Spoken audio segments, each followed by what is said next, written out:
This program is designed for you. From sources around the world and widely available on the internet, we've gathered together for you information and tips to help you improve your health. Now let's get started.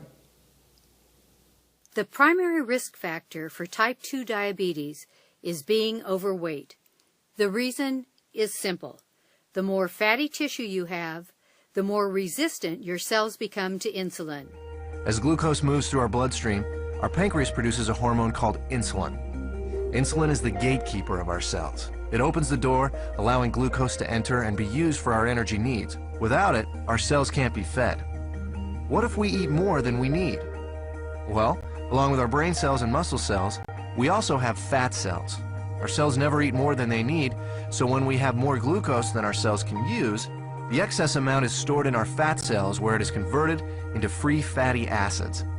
Once the glucose is out of the bloodstream, with our cells having been fed and the surplus having been stored away in our fat cells, then insulin closes the doors to our cells and slowly leaves our body.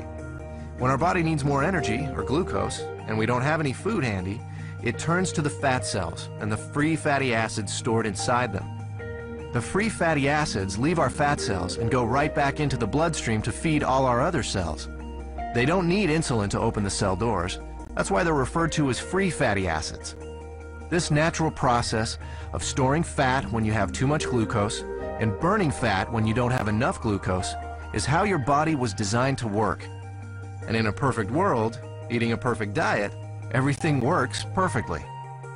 Unfortunately, we don't live in a perfect world, and most of us don't even come close to eating a perfect diet. As a result, we don't benefit from this natural process very often. Instead, we suffer by storing too much fat. If you are a couch potato or not very active, you have a greater risk of type 2 diabetes. Being active uses up glucose's energy and makes your cells more sensitive to insulin. And, of course, being active helps you control your weight. People need to understand the many different ways exercise helps us and not think exercise is a dirty word. Exercise is essential in preventing or lessening chronic diseases like heart disease, diabetes, cancer, Alzheimer's, and arthritis. As I use the word exercise, I mean moving or being active. To me, exercise does not mean going to the gym or running marathons. If you walked up and down your hall for 10 minutes 3 times a day, that would go a long way to improving your health. Also, rather than use the remote, get up out of your chair to change the channels. The thing about walking is you can walk any place, any time, and it doesn't cost a lot of money.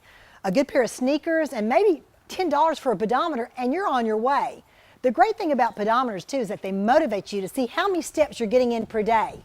Research tells us getting close to 10,000 steps a day for great cardiovascular benefits. This is a tip that I find very useful for a lot of people that are busy. Now let's talk about a few health conditions that are positively impacted by moving or being active. Diabetes and prediabetes are epidemic in the United States. The good news is we can take steps to prevent and even reverse those conditions.